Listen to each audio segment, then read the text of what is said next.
اور یہ چھوٹا سا جو ایک جملہ ہے کہ مومن مومن کا آئینہ ہے،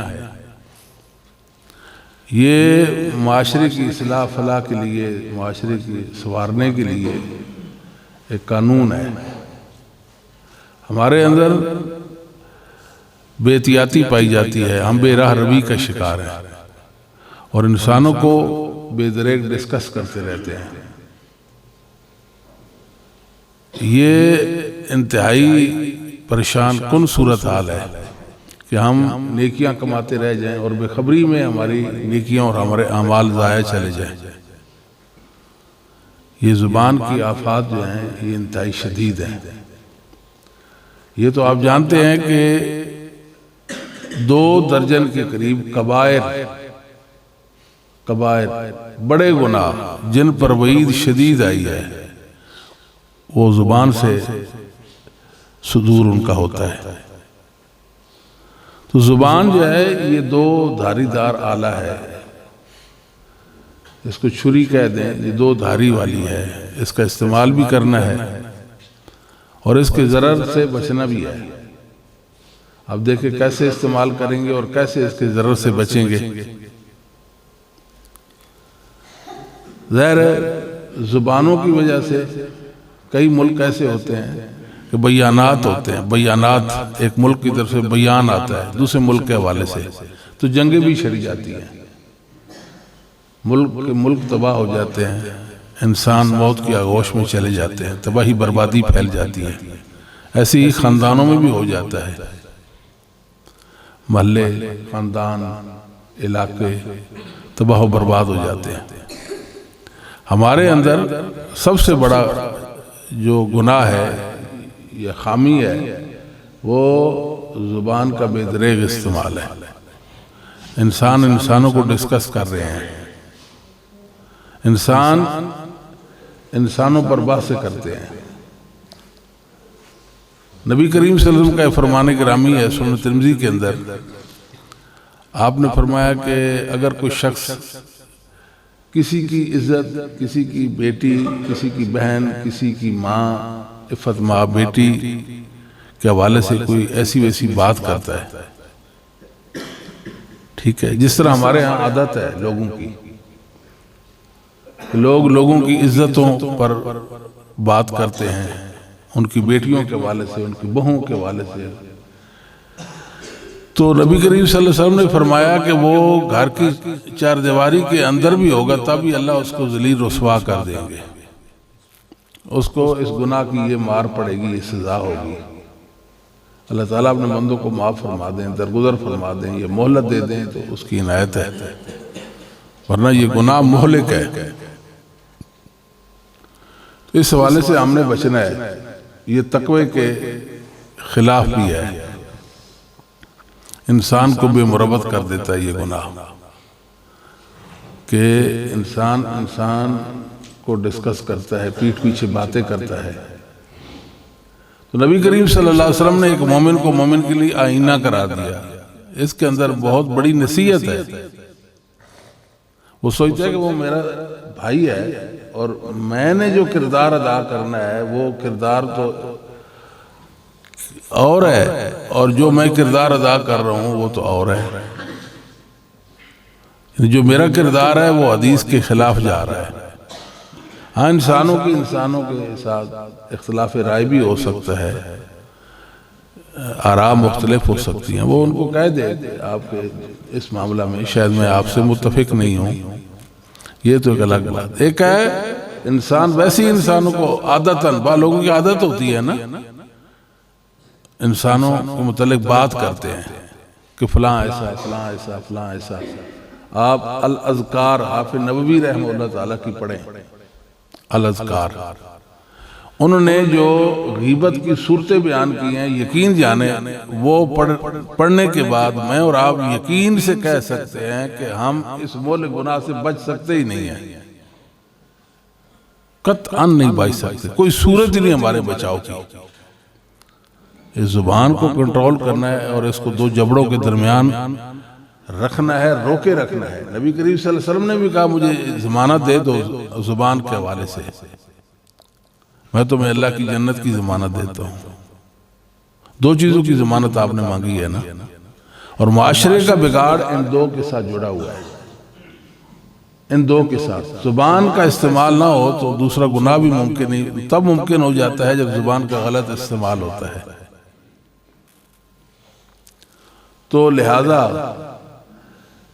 نبی کریم صلی اللہ علیہ وسلم کے اس فرمان کا ادب چاہیے۔ وہ ادب کیا ہے کہ انسان اپنے بھائی کے بارے میں کوئی ایسی ویسی بات نہ کرے۔ آئینہ جو ہے، آئینہ اس جیسا کردار ادا کرے۔ آئینہ بھی ایک عجیب ایجاد ہے اور قدیم بھی ہے۔ یقیناً نبی کریم صلی اللہ علیہ وسلم کے زمانہ میں بھی شیشہ یا آئینہ تو ہوگا نا، تب تو آپ نے یہ بات فرمائی ہے، اور پہلے بھی اس کا ثبوت ملتا ہے۔ تو مومن کا آئینہ کا کردار کیا ہے؟ آئینہ بہت ساری باتیں، بہت سارے سبق ہمیں سکھاتا ہے۔ انسان شیشے کے سامنے کھڑا ہو جائے، شیشہ کیا کرتا ہے؟ کیا مبالغہ امیزیاں کرے گا کہ آپ فلاں فلاں اور ایسے ہیں؟ ایک بدنما ہے، اس کو خوبصورت دکھائے، اور ایک خوبصورت کو بدنما دکھا دے۔ ایک بھدا ہے، اس کو کسی اور صورت میں دکھا دے۔ ایسا تو نہیں ہوتا۔ جیسا انسان ہوتا ہے، جتنا ہوتا ہے آئینہ اتنا ہی اسے دکھاتا ہے، نہ کم نہ زیادہ۔ ایسے ہے نا؟ تو ہم جب کسی انسان کے بارے میں اپنی رائے دیتے ہیں تو وہ رائے انتہائی محتاط رائے ہونی چاہیے، سوچے سمجھے الفاظ، سوچے سمجھے الفاظ۔ جو زندہ ہیں ان کے بارے میں اور رائے، اور جو فوت شدہ ہیں ان کے بارے میں اور رائے، دونوں میں احتیاط چاہیے ہوگی۔ ظاہر ایک انسان فوت ہو گیا، اس کا تو معاملہ ہی ختم ہو گیا، لیکن زندہ کے بارے میں بات بھی زیادہ احتیاط چاہیے، اور مردہ اس سے بھی زیادہ چاہیے فوت شدہ کے حوالے سے۔ تو آئینہ نہ کمی کرتا ہے نہ پیشی کرتا ہے، پر جتنا کوئی انسان ہے اتنا اس کو دکھا دیتا ہے۔ ایک مومن کے لیے آئینہ ہے، وہ اس کی اصلاح کرتا ہے۔ کوئی یہ تو نہیں کہتا کہ آئینہ کو میں توڑ دوں گا، یہ میرا چہرہ ایسے دکھا رہا ہے۔ وہ تو صحیح اس کا جو چہرہ ہے وہ دکھا رہا ہے، لیکن وہ اس میں کوئی تنقید نہیں ہوتی۔ یہ تنقید برائے تنقید نہیں ہوتی، ٹھیک ہے؟ ایک مومن کو دوسرے مسلمان کے حوالے سے جو بات ہے وہ اصلاح پہ مبنی ہو، اصلاح پہ مبنی۔ کوئی ضروری نہیں ہوتی کہ انسان بول کر ہی کسی کی اصلاح کرے، کبھی خاموشی کے ساتھ بھی اصلاح ہو جاتی ہے۔ کبھی انسان اپنے کردار عمل کے ساتھ بھی دوسرے کی اصلاح کر سکتا ہے۔ تو لہذا ہم یہ سمجھتے ہیں کہ شاید ہم نے بول کر ہی کسی کی اصلاح کرنی ہے، بس آپ اس کو دکھا دیں، اس کی جو خامی ہے اس پر واضح کر دیں۔ بسوں کا ضرورت پڑتی ہے خامی واضح کرنے کی، اور کبھی ایسا بھی ہوتا ہے کہ خامی بیان کرنے کی ضرورت ہی نہیں پڑتی۔ جو اس کے اندر خوبی ہے اس میں مبالغہ نہ کرے، جتنی خوبی ہے اس کے اندر، جتنی اس کے اندر اہلیت اور صلاحیت ہے، جو بھی اس کے اندر خوبی ہے وہ اس کو بیان کر دے۔ آپ آئینہ دیکھتے ہیں، دن کو دیکھیں یا رات کو دیکھیں، کسی وقت بھی آئینہ دیکھیں، وہ یہ نہیں کہے گا کہ ابھی تو میں آپ کا چہرہ نہیں دکھاتا، ٹھیک ہے؟ ایک مومن مسلمان ہر وقت دوسرے کے لیے مفید ہوتا ہے۔ اس لیے مومن کو کھجور کے درخت کے ساتھ بھی تشبیہ دی گئی ہے۔ کھجور کا جو درخت ہوتا ہے سدا بہار ہوتا ہے، اس پر پت جھڑ کا موسم نہیں آتا، اور موسم خزاں اس پہ نہیں آتا، کسی نہ کسی حوالے سے وہ فائدہ دیتا ہی رہتا ہے۔ کبھی اس کے پتوں سے فائدہ، کبھی پھل کا فائدہ، کبھی اس کے ٹہنیوں سے فائدہ، اور کبھی اس کے تنے سے فائدہ۔ الغرض فائدہ ہے اس کے اندر کسی نہ کسی حوالے سے۔ تو مومن ہر وقت عمل میں رہتا ہے، اپنے دوسرے مسلمان کی خیرخواہی اور بھلائی چاہتا ہے، اور جب اسے مدد کی ضرورت پڑے تو فوراً اس کی مدد کو آتا ہے کہ میرا بھائی ہے۔ اب یہ چیز دنیا میں اب ختم ہوئی جا رہی ہے۔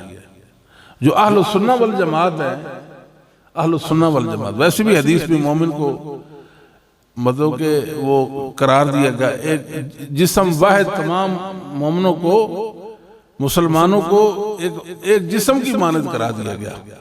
پر جسم کے ایک حصے میں درد ہوتا ہے تو پورا جسم اس کی ٹی سے جو ہے نا وہ اس سے زہر ہوتی ہے. تیسے ہی جب مومن مدد کے لیے پکارے تو اس کی مدد کرے. ہمارے ہاں یہ ہوتا ہے کہ اب نفسی کا عالم ہے، دوسروں کا خیال نہیں، دوسروں کا لحاظ نہیں، دوسروں کا بھلا نہیں سوچتے. میں سمجھتا ہوں کہ بس میرے پاس کچھ چند نمازیں ہیں ٹوٹی پھوٹی، یہ روزے ہیں، یہ زکوٰۃ کا کوئی عمل ہے، یہ حج. حقوق العباد میں ہم بہت کمزور ہیں. اللہ کے بندوں کے حقوق بھی ہم پر ہے نا، ان کا ہم خیال ہی نہیں رکھتے. آپ دیکھیں کہ معاشرے اوپر سے لے کر نیچے تک جتنا بھی بگاڑ ہے، جتنی خرابی ہے، کتنے نیک لوگوں کو ہم نے دیکھا. مسائل ہمارے سامنے آتے ہیں، کہتے ہیں جی کہ میں نے بیٹی بیاہ دی، اسے جہیز دے دیا، لہذا اب جو ہے میں نے اسے اپنی میراث سے کچھ نہیں دینا. بیٹا ہے دوسرے خاندان سے شادی کرنا چاہتا ہے، بگڑ جائیں گے، ہم وہاں شادی نہیں کریں گے، وہ نئے خاندان کی لڑکی آئے گی، وہ ہماری میراث لے جائے گی.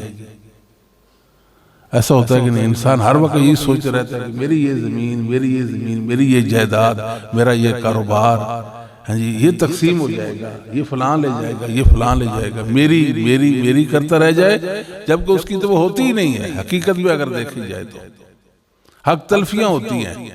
ایک بار بیٹے کی شادی کی 5 لاکھ صرف کر دیا، دوسرے کی 10 لاکھ کیا. یہ کیا ہے بھائی؟ اسلام میں عدل ہے نا، عدل برابری.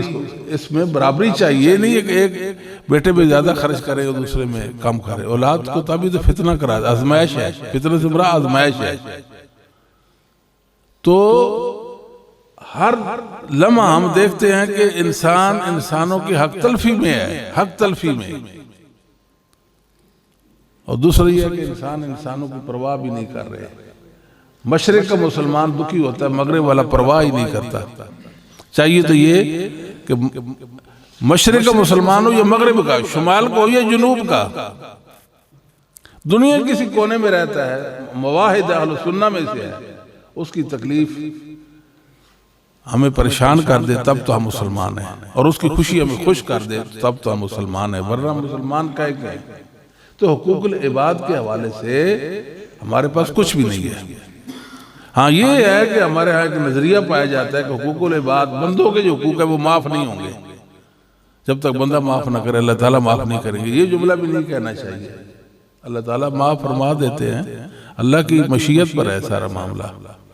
اللہ چاہے تو معاف فرما دے، اللہ چاہے تو نہ معاف کرے. لیکن یہ کہنا تو نہیں چاہیے، بہرحال احتیاط کرنی چاہیے. تو بس ہم چھوٹے موٹے یہ جو ہمارے پاس عبادات کے حوالے سے ان پر ہم بھروسہ کر لیتے ہیں، اور اللہ کا حق بھی صحیح طور پر ادا نہیں کرتے، اور اللہ کے بندوں کے حقوق کو ہم تلف کر دیتے، ضائع کر دیتے. انسانوں کے حقوق کو تلف کر رہے ہیں، انسانوں کو تلف کرنا ہے. لہذا سنبھل جانا چاہیے، سوچنا چاہیے کہ ہم کہاں کھڑے ہیں اور ہمیں کیا کرنا چاہیے اور ہم کیا کر رہے ہیں. ہم جس ماحول میں رہتے ہیں ہمیں اس میں احتیاط نہیں دی گئی. انسانوں کے متعلق باس کرتے ہیں ہم، اور بے دریغ باس کرتے ہیں. تو آئینہ جو ہے اس جیسا ہمارا کردار ہونا چاہیے. نبی کریم صلی اللہ علیہ وسلم نے تشجیح فرما دی کہ مومن کے لیے آئینہ ہے. آپ آئینہ کے سامنے کھڑے ہیں، وہ آپ کو آپ کی شکل دکھاتا ہے، آپ چلے جاتے ہیں، ہٹ جاتے ہیں. کیا وہ آپ کی شکل کو محفوظ کر لیتا ہے کہ فلاں صاحب فلاں حافظ صاحب آئے تھے آپ سے 2 منٹ پہلے، 5 منٹ پہلے، 10 منٹ پہلے، 1 دن پہلے، 10 دن پہلے، جی ان کی یہ شکل ہے؟ ایسے ہوتا ہے کوئی؟ نہیں نہ ہوتا. مطلب کہ سامنے آئے تو بات ہے، پیٹھ پیچھے کوئی بات نہیں، اور دل میں بھی کوئی بات نہیں. بس تھا وہ تھا، اس کے بعد ختم. ویسے بھی ہم نے اپنے دل میں قدورتیں پار رکھی ہیں، مخالفتیں، دشمنیاں، بات پر ہم نفرت جو ہے نا جی اس میں چلے جاتے ہیں. درگزر بڑی چیز ہوتی ہے، معافی بڑی چیز ہوتی ہے. معافی کا تو سلسلہ ہی نہیں ہے. اناح پرستی ہے نا، اناح ہے ہمارے اندر، مسئلہ ہے. تو ہم انسانوں کو معاف کرنا سیکھتے ہی نہیں. کوئی بات نہیں، میرا بھائی ہے، میرا دوست ہے. انسان کوئی خاندانی قبائلی کوئی روایات ہوتی ہے ان کا لحاظ رکھ لیتا ہے، دین اور مذہب کو بنیاد بنا لیتا ہے، انسانیت کو بنیاد بنا لیتا ہے، کوئی بات نہیں. لیکن معافی کا ہمارا مسئلہ نہیں ہے. اس حوالے سے بھی انسانوں کو توجہ دینی چاہیے. معافی بھی عافیت ہے نا. بات میں جھگڑنا اور پھر اس کو طول دینا، یہ تو گناہوں کو ضائع کرنے کے مترادف ہے بات. ظاہر جب انسان مخالفت میں دشمنی میں پڑ جاتا ہے تو ہر وقت اس کو ڈسکس کرے گا، بے خبری میں اس کو گناہ جائے. وہ کہتا ہے میں حق پر ہوں. بھئی آپ حق پر ہیں، حق پر ہونے کا یہ مطلب ہے آپ انسانوں کو روندتے رہ جائیں گے اور ان کے متعلق ہردہ سرائی اور زبان درازی کریں گے. تو آئینہ جو ہے آپ چلے گئے، پیٹ پیچھے کوئی بات نہیں کرے گا، نہ آپ کی غیبت کرے گا. غیبت یہی ہوتی ہے نا، انسان کا وہ وصف بیان کرنا جو اس کے اندر موجود ہے، لیکن اس کی عدم موجودگی میں اگر اس کے منہ پر وہ بات کی جائے تو اس کو ناگوار گزرتی ہے اور اس کو ناپسند کرتا ہے. یہ غیبت ہے. اگر وہ بات انسان کو متعلق کی جا رہی ہے وہ اس کے اندر نہیں ہے پھر تو یہ تہمت ہے نا. اس طرح چغلی ایک بات کو آگے بیان کرنا فساد کی غرض سے، بگاڑ کی غرض سے، ان دونوں کے درمیان میں دشمنی واقع ہو جائے، ان میں دوری واقع ہو جائے، یہ سے بدظن ہو جائے، یہ سے نفرت کرنا شروع کر دے اور میرا کوئی مطلب بن جائے. کچھ لوگوں کی عادات ہیں جو ان کے ساتھ جڑی ہوئی ہیں، یہ بھی ختم کرنے کی ضرورت ہے. اور یہ ناپسندیدہ اقدامات ہیں سارے کے سارے. تو جو آئینہ ہے، آئینہ بعد میں آنے والا جو بندہ ہے اس کو آپ کے متعلق کچھ نہیں بتائے گا کہ آپ سے پہلے جو ہے میں نے فلاں شخص کو اس کی صورت دکھائی، اس کی یہ صورت تھی. آپ کو بات سمجھ آتی کتنا آپ نے سبق آموز آپ کا فرمان گرامی ہے کہ مومن کے لیے آئینہ ہے. اگر آپ آئینہ کے پیچھے کھڑے ہو جائیں، پیچھے فرانٹ پہ کھڑے ہوتے ہیں تو وہ تو شکل صورت دکھاتا ہے، پیچھے کھڑے ہو جائیں تو پھر کیا ہوتا ہے؟ نہیں نہ دکھاتا. یہ بھی ایک مومنانہ کردار ہے. پیٹھ پیچھے بات نہیں، جو بات ہے وہ منہ پہ ہے، وہ سامنے ہے. ہمارے اندر یہ خاص کر کے ہم لوگ جو ہیں منافقانہ کوئی طرز ہمارے اندر پائے، منافقانہ طرز پایا جاتا ہے. منہ پہ کوئی بات نہیں کرنی، پیٹھ پیچھے ہاں جی باتیں کرنا، یہ بھی غلط ہوتا ہے. ٹھیک ہے جی، مطلب یہ ایک کہہ سکتے ہیں نا شیطانی عمل ہے. منہ پہ بات کو نہیں کہ بھئی آپ ایسے ہیں، آپ یہ مسئلہ ہے، مجھے آپ سے یہ ہے مسئلہ، تو سیدھی سی بات کر دیں. اچھا جی، اگر آپ آئینے کو توڑ دیں، اس کی کرچیاں کر دیں، کرچیاں پٹاخ دیں اس کو فرش پر، تو آپ کا کیا خیال ہے کہ جب آپ اس کی وہ کرچیاں کریں گے تو وہ آپ کی صورت دکھائیں گی کہ نہیں؟ کرچیوں میں بھی آپ اپنی صورت دیکھیں گے کہ نہیں دیکھیں گے؟ بولیے نا. یا وہ ناراض ہو جائے گا، جی نہیں آپ نے مجھے توڑ دیا، جی میرے تو ایسے بکھرے کر دیے، آپ نے ٹکڑے کر دیے، تو میں تو آپ کو آپ کی شکل نہیں دکھاتا، اگر دکھاؤں گا بھی صحیح تو حقیقت سے برخلاف دکھاؤں گا. کیا اس کا یہ اقدام ہوتا ہے؟ ایسا تو نہیں ہوتا. اگر کوئی ہمارے ساتھ ایسا رویہ بھی رکھے تو پھر بھی ہم اس کے ساتھ مصلحانہ رویہ اور ہمارا طرز ہونا چاہیے. بات سمجھاتی ہے. یہ ساری باتیں نصیحت کی باتیں ہیں اور ہم سب کو ان کو اپنانا ہوگا، انہیں اپنانا ہوگا. نبی کریم صلی اللہ علیہ وسلم کو کچھ لوگ دکھائے گئے جن کی زبانیں کاٹی جا رہی تھی، جن کی زبانیں کاٹی جا رہی تھی، ان کو یہ سزا اور عذاب ہو رہا تھا. تو پوچھا ان کا گناہ کیا ہے؟ تو بتایا گیا کہ یہ لوگوں کی عزتوں کے درپے ہوتے تھے. فلاں کی بیٹی ایسی ہے، فلاں کی بہو ایسی ہے، فلاں ایسی ہے، فلاں ایسی ہے. لوگوں کی عزتوں کو ڈسکس کرتے ہیں. یہ چیزیں کسی بھی معاشرے کو پرتعفن کر دیتی ہے.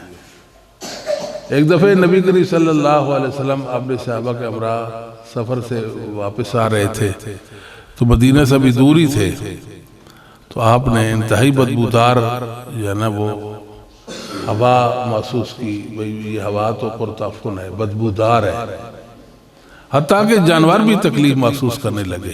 جانوروں کو بدبو سے تو کوئی مسئلہ نہیں ہوتا، اس قدر شدید تھا۔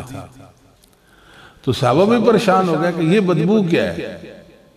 نبی کریم صلی اللہ علیہ وسلم فرمایا بعض منافقین ہیں مدینہ کے اندر، انہوں نے مسلمانوں کی غیبت کی ہے، جو ان کی پیٹھ پیچھے کوئی ایسی ویسی باتیں کی جس کی وجہ سے ماحول پرتعفن ہو گیا ہے۔ میں اور آپ بات کرتے ہیں، اس کا فضا پہ اثر ہوتا ہے، ہوا پر اثر ہوتا ہے، پانیوں پر اثر ہوتا ہے، پہاڑوں پہ اثر ہوتا ہے، سمندروں پہ اثر ہوتا ہے، زمین پر اثر ہوتا ہے، آسمان پہ اثر ہوتا ہے۔ کیا انسانوں کی باتوں کا زمین و آسمان پہ اثر نہیں ہوتا؟ بالکل اثر ہوتا ہے۔ لہذا اپنا کردار خوبصورت کرنا چاہیے، اللہ تعالیٰ سے توفیق بھی مانگنی چاہیے، اللہ کی توفیق سے ہی سب کچھ یہ ممکن ہوتا ہے۔ ہمیں اپنے آپ کو خوبصورت بنا لینا چاہیے۔ یہ تو ایک طبعی چیز ہوتی ہے، کچھ لوگ ہوتے ہیں جو آپ کی حمایت میں ہیں، کچھ لوگ آپ کے مخالف ہوتے ہیں، لیکن مخالفت کی بھی اصول ہونے چاہیے، کوئی مخالفت بھی اصول پر مبنی ہے، اور دوستی بھی اصولوں پر مبنی ہونی چاہیے۔ دونوں میں عدم توازن نہیں کہ ایک چیز میں آپ بڑھ جائیں اور دوسری میں آپ نہیں، ایسے دشمنی بہت آگے بڑھ جائیں، نہیں۔ اسلام نے اس کے بھی آداب بیان کر دی، قرآن نے بھی بیان کر دی، حدیث نے بھی بیان کر دی۔ تو لہذا دوسروں کو ڈسکس کرنے کے بجائے انسان اپنے آپ کو ڈسکس کرے کہ میں کیا ہوں اور میں کس حیثیت کا انسان ہوں اور میرے دامن میں کیا ہے اور مجھے کیا کرنا چاہیے۔ اگر کوئی ایسی ویسی بات ناگواری کی دوسرے انسان سے متعلق ہو بھی گئی ہے تو درگزر کرے، اگر اس کے متعلق اس سے معافی مانگ لے کہ میرے بھائی میں نے آپ کے متعلق یہ بات کر دی ہے، مجھے اللہ کے لیے معاف کر دے۔ ایک اور بات بھی عزیز طلبہ میں عرض کی دیتا ہوں، بس اوقات ایسا بھی ہوتا ہے انسان کی زندگی میں، ظاہر اونچ نیچ تو آتے رہتے، تو کوئی بندہ آپ کے متعلق کوئی ایسی ویسی بات کر دیتا ہے، کبھی آپ نے اپنا دفاع نہیں کرنا۔ آپ کی ذاتیات کے حوالے سے کوئی بات کرتا ہے تو آپ نے کبھی دفاع نہیں کرنا۔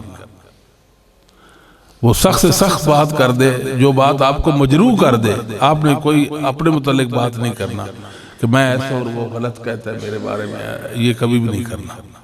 آپ اس دن کا انتظار کریں کہ جس دن خود وہ آپ کے پاس چل کر آئے گا کہ میرے بھائی میں نے آپ کو متعلق یہ بات کی، مجھے اللہ کے لیے معاف کر دے۔ وہ اگلے دن بھی آ سکتے ہیں، اگلے 10 دنوں میں بھی آ سکتے ہیں، اگلے 10 سالوں میں بھی آ سکتے ہیں، اگلے 20 سالوں میں بھی آ سکتے ہیں، وہ آپ کی زندگی میں لا محالہ آئے گا۔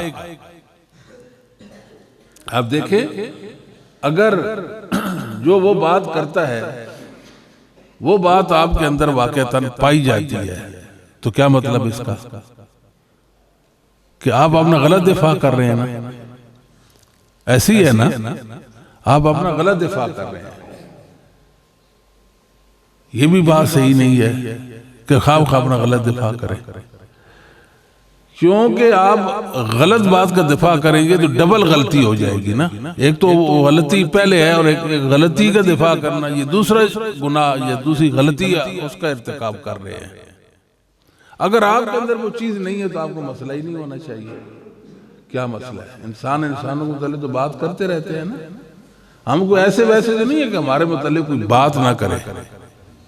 لوگ ہمارے بارے میں مثبت رائے بھی رکھتے ہیں، منفی رائے بھی رکھتے ہیں، حقیقت پر مبنی بات بھی کرتے ہیں، اور حقیقت سے برخلاف باتیں بھی ہمارے متعلق لوگ کر لیتے ہیں۔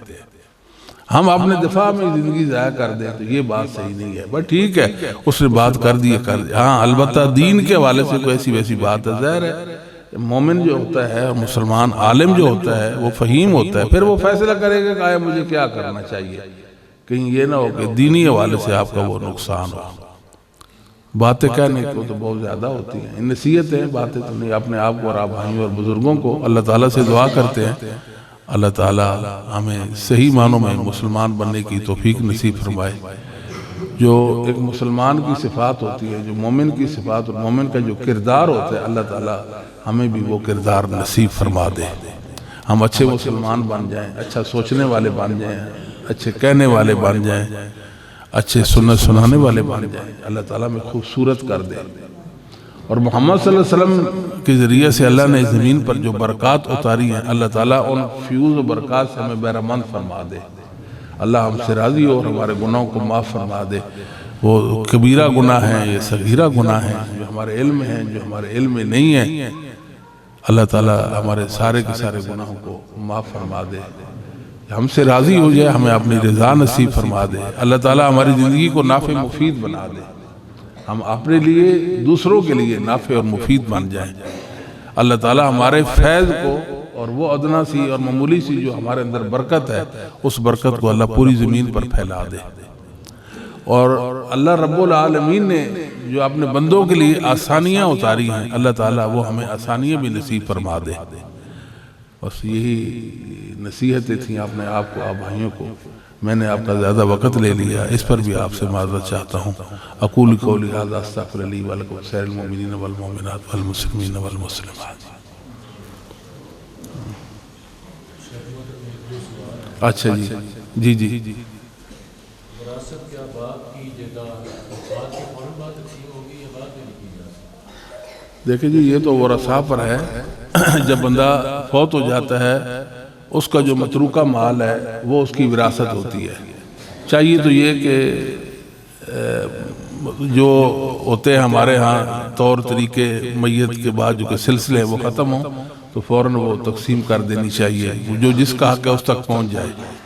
خواہ بخواہ اس کو تاخیر کرنا 5 سال 10 سال بھائی کہتے رہ جائیں، بہنیں کہتی رہ جائیں، وارث کہتے رہ جائیں بھئی وہ مال تقسیم کرو، اور وہ اپنے طور پر اس سے فائدہ اٹھاتے رہ جائیں اور ان کو فائدے سے محروم کریں، اور پھر ایک وقت اور تقاضا کے بعد پھر اس کی تقسیم کریں، تو یہ مستحسن اقدام نہیں ہے۔ بات سمجھاتی کہ نہیں؟